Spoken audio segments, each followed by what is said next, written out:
Tá começando, mas não tirando o crachá. O nome de hoje é especial. Esse Samuel, né? É Samuel, rapaz, tinha um tempo já que eu vinha. Venha, Samuel, venha cá de casa.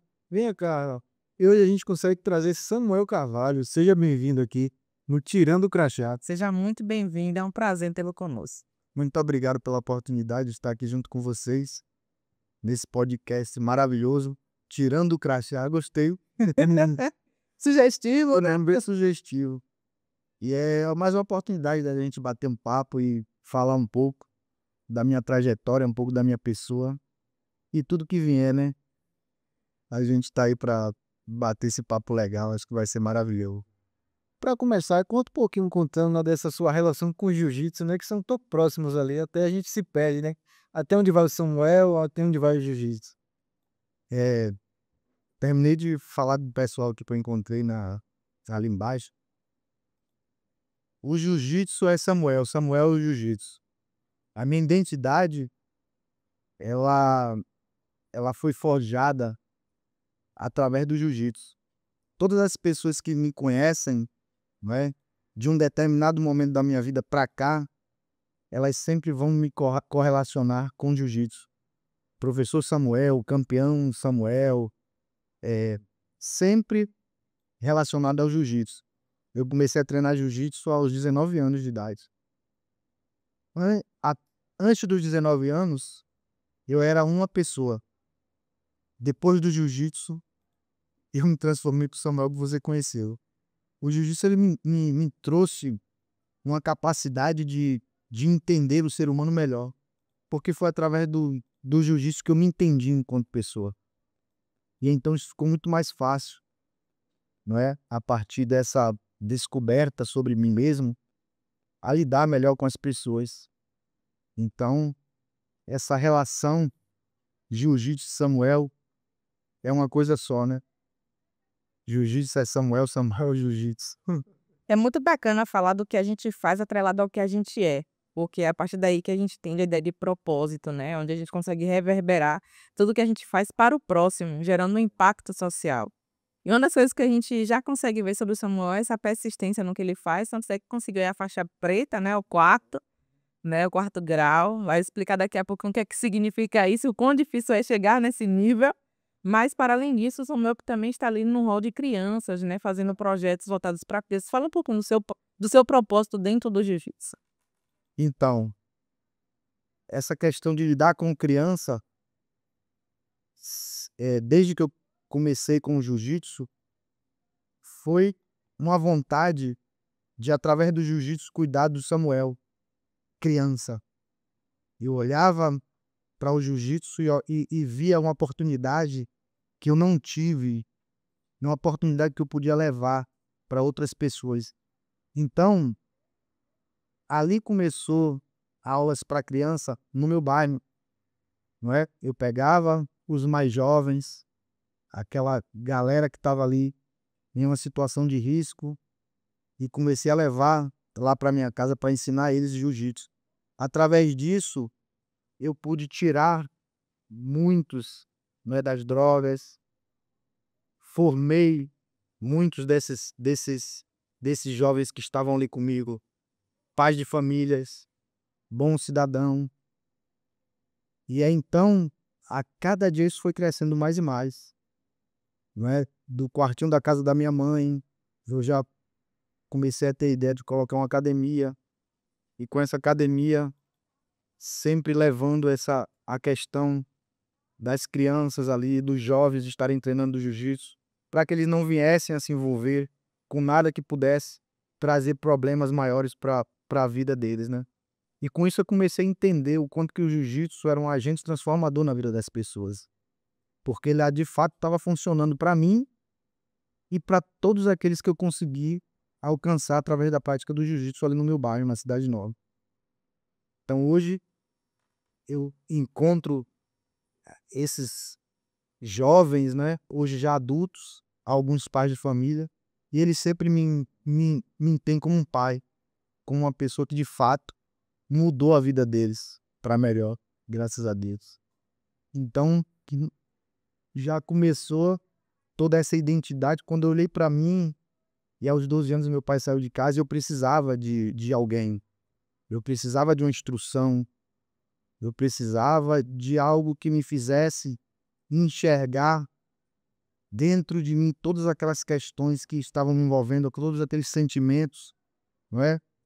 Com a saída do meu pai da minha casa, eu consegui enxergar que eu poderia ser a resposta que eu queria para a vida das outras pessoas. E então, através do Justo, eu encontrei isso daí. E aí veio todo esse entendimento sobre que aquilo ali não era só uma luta que eu estava começando a praticar. Era algo que de fato eu ia levar pro resto da minha vida como uma missão, né?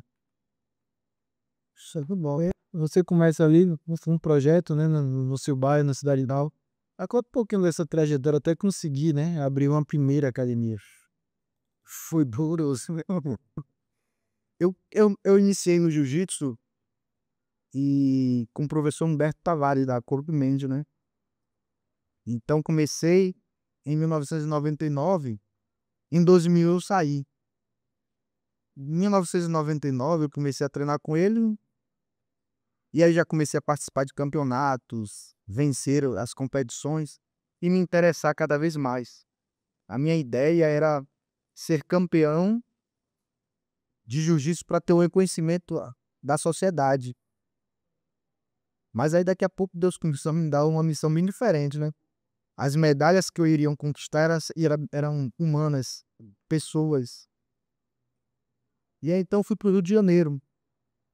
Nessa minha ida para o Rio de Janeiro em 2001, terminou que eu fiquei lá até 2007.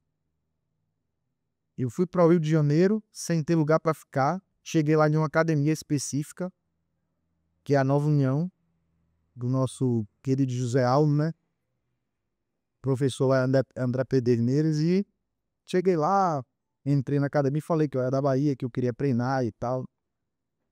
E aí, na conversa com a pessoa lá na recepção, ainda lá embaixo, o professor Francisco Melo, Chico Melo, passou e ele ouviu Feira de Santana.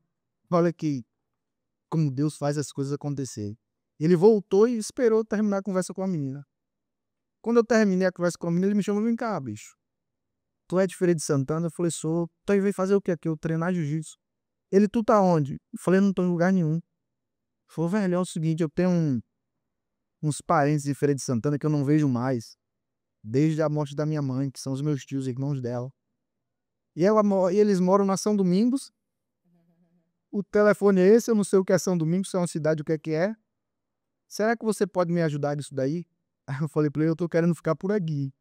Pra eu voltar pra conseguir isso daqui, vai demorar um pouco, porque eu acho que eu vou ficar por aqui mesmo. Ele falou: então tá bom, tu vai ficar lá em casa, meu irmão. Vamos pra lá. Fui pra casa do cara. O cara me botou na casa dele de 2001 a 2007. Com isso daí, alguns meses depois a gente ia lá, ele falou: vamos lá em Feira de Santana? Embora eu trouxe ele direto na casa dos parentes dele. E aí foi um cara que, sem me conhecer, me colocou dentro da casa dele. E aí o de tudo começou. Comecei a treinar lá, desenvolver, aprender jiu-jitsu com ele, participar de competições. E ele sempre me dizia que ele iria me levar nos maiores professores de jiu-jitsu do mundo. Della Riva, Dedé Perdeneiras e tantos outros, que era para eu entender, não é? Que ele me levar em alguns também que não eram tão bons professores. E que eu precisava aprender tanto no céu quanto no inferno. Porque aí eu iria ter uma noção bem clara do que de fato é bom ou ruim. E aquilo ali me despertou também quando eu começasse a ser professor de jiu-jitsu. Então eu tive muito experiências ruins nos espaços que não prezavam muito por bons comportamentos, boas atitudes. E também do outro lado tinha todo o contrário, né? Então eu pude perceber muito bem para qual linha eu iria. Então em 2007, voltando para a Feira de Santana, minha mãe já não vivia com meu pai, tinha ficado em depressão por conta dessa separação deles dois. E aí eu voltando, ela me pediu que eu ficasse aqui, que ela vivia sozinha, muita saudade e tal. e eu também sentia muita saudade dela. Resolvi ficar por aqui, né? Foi quando eu comecei a pensar nessa academia. E aí fui, aluguei um espaço lá na Cidade Nova. Uns amigos me ajudou a gente buscar pó de pneu, né? Essas reformadoras de pneu, eles fazem um corte lá no pneu, fica um farelinho do pó. E a gente pegou esse pó, levou para lá, botou uma lona em cima e a gente começou todo esse processo. E aí comecei a dar aulas para essa galera mais jovens. Daqui a pouco os caras amigos meus também estavam se interessando por isso. E aí daqui a pouco ele já estava levando eles para as competições. Mas era muito difícil porque as pessoas não acreditavam que o jiu-jitsu poderia transformar a vida delas. E eu também ainda não conseguia observar muito bem esses detalhes. Eu estava bem mudado, mas eu não tinha olhado ainda esse lado. Não é de que o jiu-jitsu tinha me dado uma educação melhor, o jiu-jitsu tinha me dado autoconfiança, eu já não era mais um cara brigão, não é? E que anteriormente eu achava por ser brigão era corajoso, não é? Eu brigava porque eu era inseguro. Então o jiu-jitsu me deu segurança para eu não precisar mais brigar. O cara pisava no meu pé, eu brigava com ele. Hoje em dia a pessoa pisa no meu pé, eu peço desculpa a ele. Porque eu tenho total segurança, não tem problema. O cara me xinga no trânsito, eu não tenho por que xingar ele também ou ter qualquer atitude diferente. Não, simplesmente deixa ele. O jiu-jitsu te dá essa condição. E aí era só competição. Treinar para ganhar competição, enfim. E aí com isso eu só tinha poucos alunos o tempo todo. Aí foi quando eu voltando de lá para cá, a gente era Nova União ainda. E aí eu sempre tentando contato com o meu professor, ele ficou lá, Chico Melo. Ele estava trabalhando já na Rede Globo com o pessoal que faz dublagem. Ele estava ensinando esse pessoal que faz dublagem a fazer rolamento, porque tem aqueles saltos, aquelas coisas todas. E nenhum desses momentos aí iria ter uma série da Rede Globo que ia ser filmada no Amazonas e no Acre. E isso aí renderia um bom dinheiro para ele. Ele falou: bicho, eu vou entrar nessa daqui. Não vai dar para eu estar lhe dando tanta atenção assim. De repente você volta aí até pro rapaz que você treinava, ou a uma equipe aí para você dar continuidade nesses seus treinamentos, enfim. E eu tinha um amigo meu que é Everton, lá de Alagoinhas, que ele já era da Gracie Barra. Logo depois dessa conversa com ele, eu fui para um campeonato, encontrei ele, falei: pô, esse negócio aí tá na Gracie Barra, ele é. Então foi tudo que eu precisava ali. A Gracie Barra, ela sempre prezou pelos valores aos quais eu sempre acreditei. E aí, de repente, eu me encontro com um cara e fala: se você quiser ir para a Gracie Barra, eu converso com o grão-mestre Maurício Rubi, que é o representante da Gracie Barra aqui na Bahia, e de repente você vai para lá também. E então aquilo ali eu acho que foi uma manifestação divina na minha vida. Eu sempre falo isso para as pessoas. Eu ter ido para a Gracie Barra foi algo que foi como um milagre. De fato, foi um milagre de Deus na minha vida, porque ali tudo mudou. Eu não conseguia viver de jiu-jitsu antes de eu ir para a Gracie Barra. A Gracie Barra, o mestre Carlos Gracie, que é o dono, o fundador da Gracie Barra, ele sempre assegurou para todos aqueles que são da Gracie Barra que um dia todos iriam poder viver de jiu-jitsu. Não só professores da Gracie Barra, com todos os professores de jiu-jitsu do mundo. Ele também é o presidente da Confederação Brasileira de Jiu-Jitsu e a da International Brazilian Jiu-Jitsu Federation, que é a IPJJF. Ele falou: nós iremos organizar o jiu-jitsu para que todos os professores tenham condições de viver de jiu-jitsu. E assim ele fez. E assim ele elaborou a Gracie Barra como uma escola de jiu-jitsu. Nós temos metodologia de jiu-jitsu. Nós temos planejamento de aula. Você entra lá, você sabe que tem os quadros. Cada quadro ele é de uma turma. Lá tem todo o planejamento de aula semanal. Tudo que você vai fazer com cada faixa etária, criança, adulto, mulher. E aí, toda aquela minha vontade de servir ao próximo e de entender que o jiu-jitsu de fato fazia diferença na vida das pessoas, eu entrando na Gracie Barra, tudo que eu precisava saber sobre isso, que eu ainda não tinha percebido, eu encontrei lá. E aí a chave mudou. Foi quando eu entendi, meu irmão, isso aqui mudou a minha vida desde 1999. Eu tô em 2008 agora, mas só agora eu fui entender de verdade isso aqui, eu não brigo mais. Eu a cada dia tento ser uma pessoa melhor, um melhor filho, um melhor cidadão, um melhor vizinho, não é? E esse negócio tá fazendo bem, porque de fato ele faz bem, não foi porque eu simplesmente entendi que eu queria ser um professor de jiu-jitsu, para isso eu tinha que ter uma educação, não é? As pessoas olhassem para mim como um exemplo. Não, naturalmente o jiu-jitsu faz isso com as pessoas. E aí foi quando veio essa essa primeira escola que era Top Brother, que não poderia ser Nova União, porque eu tinha saído de lá, Nova União ainda não trabalhava com rede, né? Eu indo para Gracie Barra, nós nos fomos para Gracie Barra, e aí daí foi um trabalhinho de formiguinha. A escola não era esse negócio que se vê ali tudo organizado, que você chegou na outra. Era tudo muito desorganizado, os kimonos fediam, as aulas muitas vezes era depois desse lugar eu não tive mais condição de manter o aluguel. A gente foi pro fundo de uma academia de musculação de um amigo meu e cedeu esse espaço lá no fundo pra gente treinar. O pessoal da musculação reclamava por causa do mau cheiro do kimono. Tipo, um cara vai suando o kimono, no outro dia ele não lava, volta pra treinar, e nisso ficava aquele ciclo de meses sem lavar o kimono. Então quem aguenta aquele cheiro? E era assim as coisas. Então a Gracie Barra também tem todo esse cuidado. É um desrespeito você treinar contra a pessoa sem a higiene do seu kimono, né? É. E aí, com tudo isso, a gente casou toda essa história. Então, a gente vem desde de 2008 nessa luta, chegando agora em 2025. A gente hoje tem 2 escolas aqui na cidade. Estamos abrindo a outra lá em Guanambi. Daqui a pouco a gente está também abrindo mais uma aqui em Feira de Santana. Hoje a gente tem mais de 300 alunos com esse trabalho, né? Show de bola. É bacana ver, né, a reverência que existe dentro do jiu-jitsu e principalmente a disciplina que carrega, né. Mas falando da trajetória do Samuel, 17 vezes campeão baiano, 5 vezes campeão norte-nordeste, além de medalhista aí em alguns campeonatos nacionais e internacionais. Fala pra gente um pouco como é que foi toda essa trajetória e os maiores desafios enfrentados, porque eu acredito que a disciplina tenha sido um divisor de águas para todas essas conquistas, né, e principalmente a parte psicológica da linha de estar ali.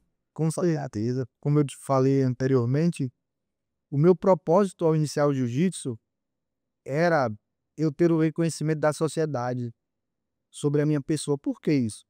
Quando meu pai saiu de casa, foi o que eu falei da criança que não tinha alguém para direcionar. Com tudo que eu estava vivendo ali na minha casa, minha mãe adoeceu, muitas vezes faltava, né, coisas básicas, até a comida na mesa.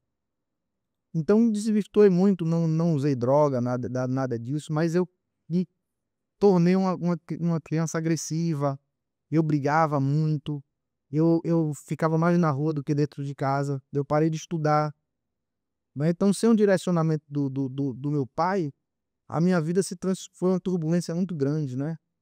E aquilo ali no dia a dia ia a cada dia vinha umas cicatrizes que me fazia ser uma criança rebelde, uma criança muito,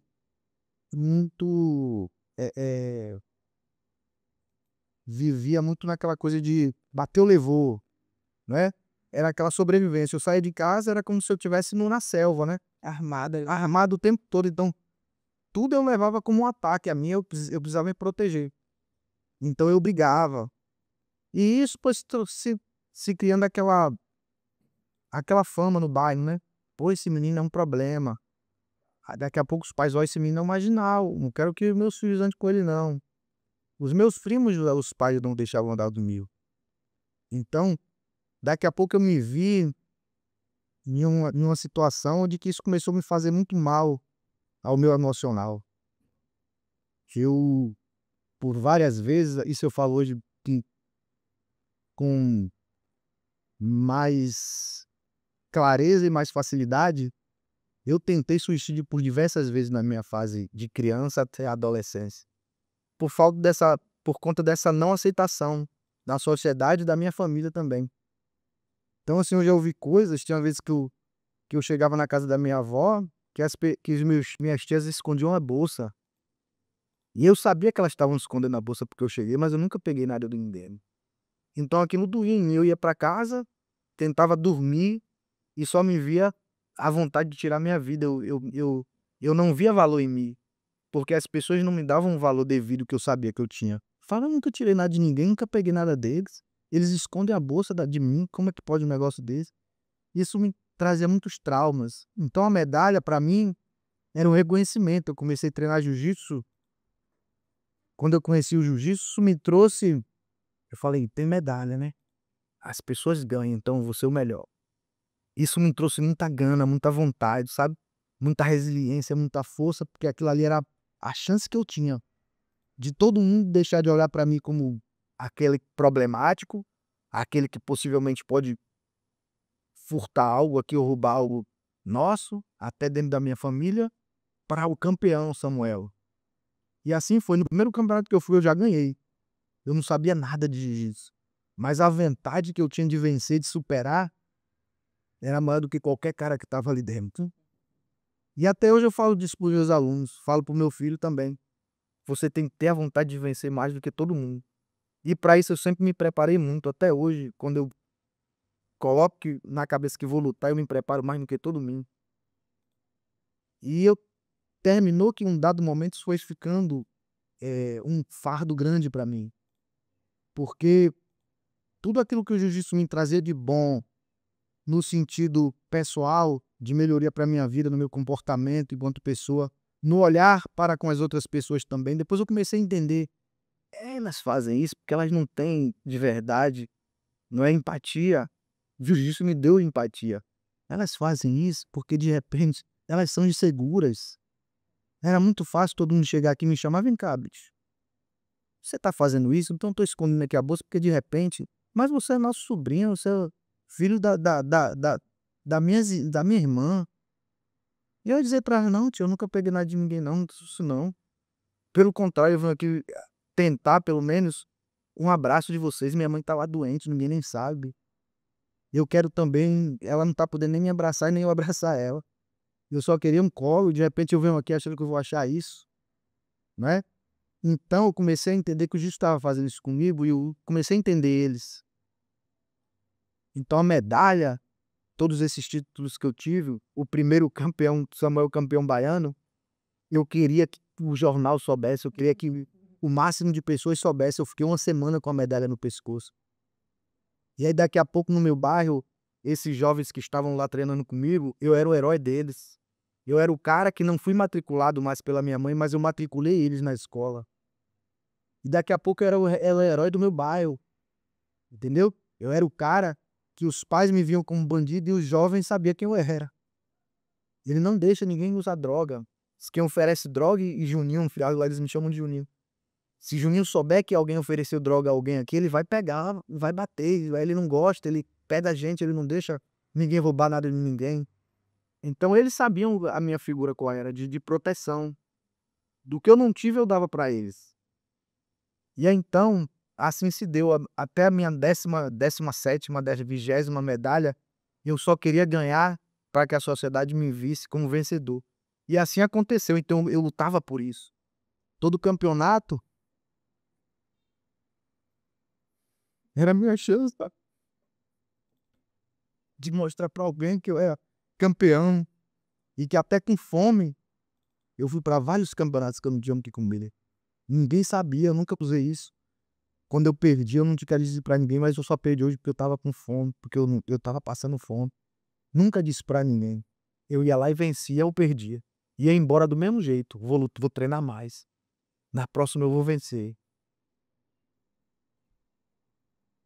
Desculpa. Quer uma água? Fica à vontade. E até hoje tem sido desse jeito. Sempre falo pra minha esposa: tem fé em Deus, que tudo que a gente faz, Deus vai botar a mão, a gente vai dar certo, irmão. Às vezes ela fica com medo da gente crescer, de colocar uma outra escola, de empreender ali em alguma coisa. Calma, Juninho, tá, não sei o que. Eu falo, eu tenho total certeza de que já deu certo. Porque não é sobre o que eu penso, é sobre o que Deus vai fazer. Ele conhece meu coração, ele sabe o que eu tô querendo fazer. é de emocionar, né? De tirar o fôlego realmente, porque essas histórias que precisam ser contadas, eu digo sempre, né, que quando a gente criou o Tirando pra Chá, veio justamente para falar desses bastidores, porque para a sociedade é muito fácil ver como está hoje, ver a estrutura que foi montada, ver a localização que a empresa está, mas dificilmente as pessoas vão ouvir a história, vão saber o que o fundador passou, o que é que a pessoa trilhou, as cicatrizes que foram colocadas ali no caminho. E sem dúvidas, acredito que o que você está vivendo hoje só é reflexo de toda essa trajetória que, embora dolorida, valeu e tem valido muito a pena, né. Então, gerar esse sentido, gerar esse propósito é o que movimenta realmente. A gente fica dos bastidores aqui olhando e vendo o protagonismo, né, e realmente ratificando a ideia de que você é um vencedor literalmente, vencedor pelas medalhas que conquistou e vencedor pela história, que embora não tivesse medalha, né, teria sim um portal, né, mesmo que imaginário ali para a sociedade, mas para Deus estaria bem explícito ali a tua contribuição para o mundo, né. Então, a gente fica muito feliz de ouvir histórias como essa e vamos continuar, né, João? E Vamos continuar falando, né, um pouquinho da história do exatamente.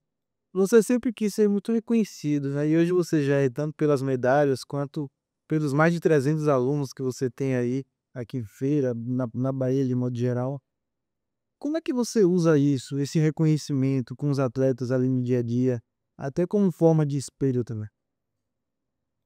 Eu tento mostrar para eles que você pode ter o reconhecimento das pessoas no maior grau possível, né. Tem pessoas que são popstars, hein, o mundo inteiro conhece. Mas o grande valor disso está no qual é a sua intenção para com isso. O que é que eu faço para o outro através do meu nome, da minha pessoa. Isso é o que tá o segredo. E graças a Deus eu tenho mostrado para algumas pessoas dentro desse nossa dentro desse nosso cotidiano, de que eu tenho um reconhecimento das pessoas só é importante se de fato eu tiver algo para acrescentar na vida dessas pessoas que me admiram. Se eu não tiver nada para acrescentar na vida delas, não tem valor algum isso.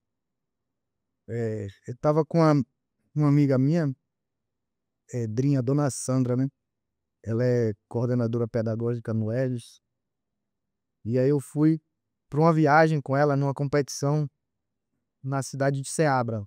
A gente foi inaugurar uma escola lá e no outro dia, no dia seguinte, tinha uma, uma competição de jiu-jitsu. E ela sempre tá lá, os filhos dela sempre treinaram comigo. O marido dela também treina comigo, hoje é faixa preta, é professor lá na nossa escola também, seu Pedro.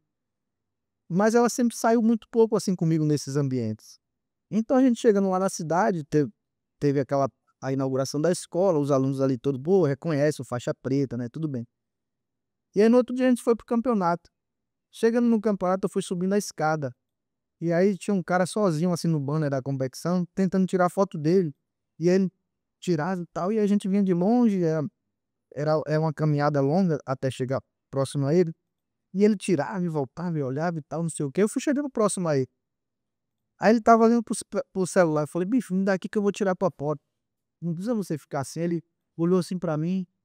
Sensei Samuel, o senhor vai tirar minha foto? Não, eu quero tirar a foto. Juro que o senhor. Eu falei, não, eu vou tirar primeiro a sua foto. Aí tirei a foto dele e ele ficou emocionado e falou, eu falei, vamos lá agora, tira aqui, Drinha, a foto. Eu e ele, aí tirou a foto. Aí eu falei, obrigado por tirar foto comigo. E ele olhando assim pra mim, é uma honra tirar uma foto com o senhor. Aí a gente andou. Fomos, obrigado e tal. Eu saí, ela tava chorando. Ela falando, velho, como é que pode? Ele se emocionou e tá com você.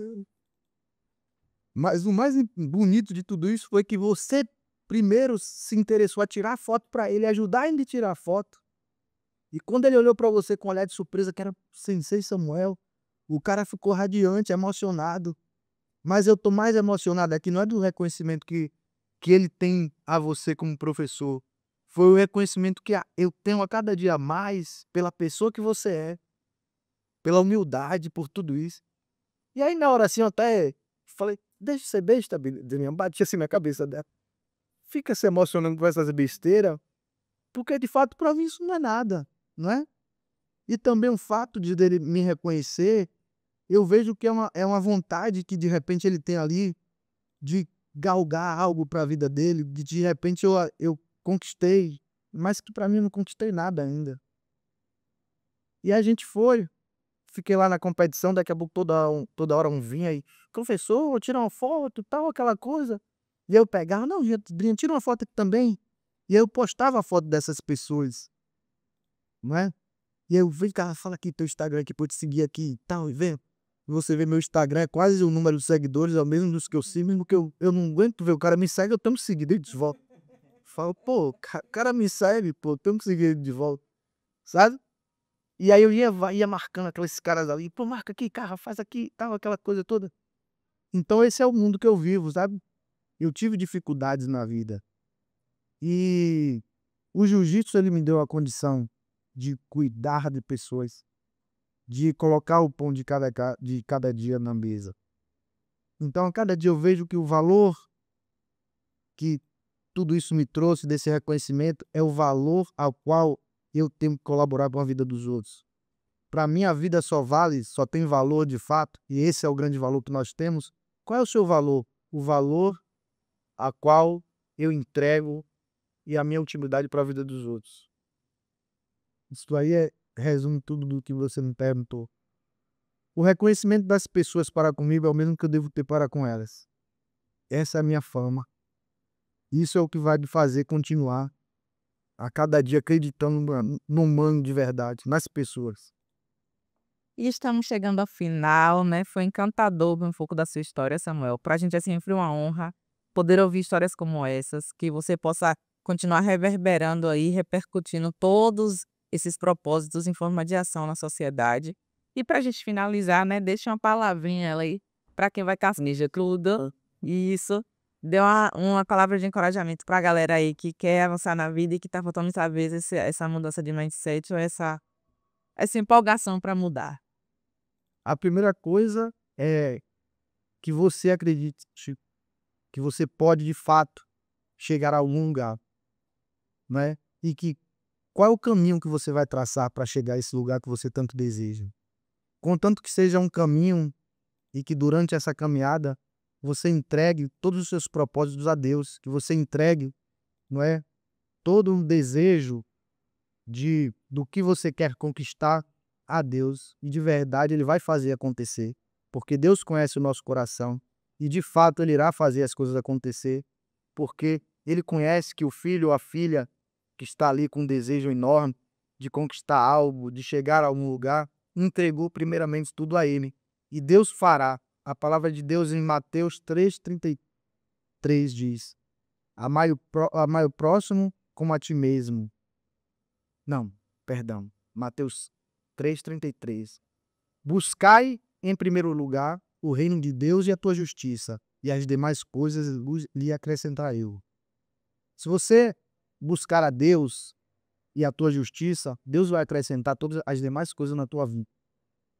E foi nisso que eu acreditei, e é nisso que eu acredito a cada dia, que creio que Deus a cada dia vai fazer tudo que Ele achar que deve fazer na minha vida, não o que eu quero. Às vezes eu posso querer algo que Deus não quer, e aí vai dar tudo errado.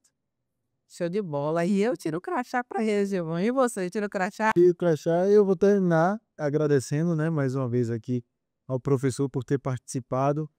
Carlinha fez essa intermediação aí pra gente, agradecer também a ela aqui. Mas eu vou terminar de uma forma que eu lembro que a primeira entrevista que eu fiz com você foi até pro Esporte Resenha, falando um pouquinho da sua trajetória, você me falou uma coisa que eu falei, oxe, não marcou assim. Eu e Clarinha te amamos, professor Samuel. Pô, não poderia faltar essa, né? Exatamente. Eu amo vocês, amei estar aqui no Tirando o Crachá. Eu tiro o crachá para o Tira Crachá. E o mais importante de tudo isso é amar o próximo como a ti mesmo. Eu amo todos vocês. Muito obrigado por estar aqui. Muito obrigado pelo convite. E deixo também aqui a dica que eu deixei lá para a câmara e o que eu levo para minha vida. O Tirando o Crachá irá crescer o tanto o quanto que vocês acreditarem que Deus pode fazer na vida de vocês. E o quanto que vocês acreditarem no potencial de vocês. Então isso aqui de alguma forma, pode sim se transformar, né, em algo que você nunca imaginou. Eu nunca imaginei. Lembra que eu comecei a falar, por que que eu quis conquistar as medalhas? Era para eu ter o reconhecimento que eu não tinha dentro da minha família, em meio à sociedade, de tirar a ideia de que eu era marginal.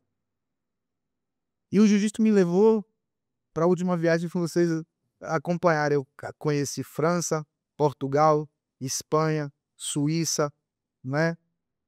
Eu nunca imaginei que eu ia chegar a esses lugares, mas Deus fez acontecer. Nem um dia das nossas vidas nós planejamos estar lá, nem eu nem minha esposa. E de repente nós estávamos lá. E eu falava para ela: a gente nunca parou para planejar isso. Quem trouxe a gente aqui foi Deus. E que Deus abençoe a vocês, abençoe os projetos de vocês. E tão somente creiam em Deus e na capacidade que vocês têm, que vocês são pessoas maravilhosas. Amém? Amém. Obrigado, papai. É isso, tirando o crachá, tá ficando por aqui. A gente tem encontro marcado na próxima quarta. Valeu! Valeu, gente!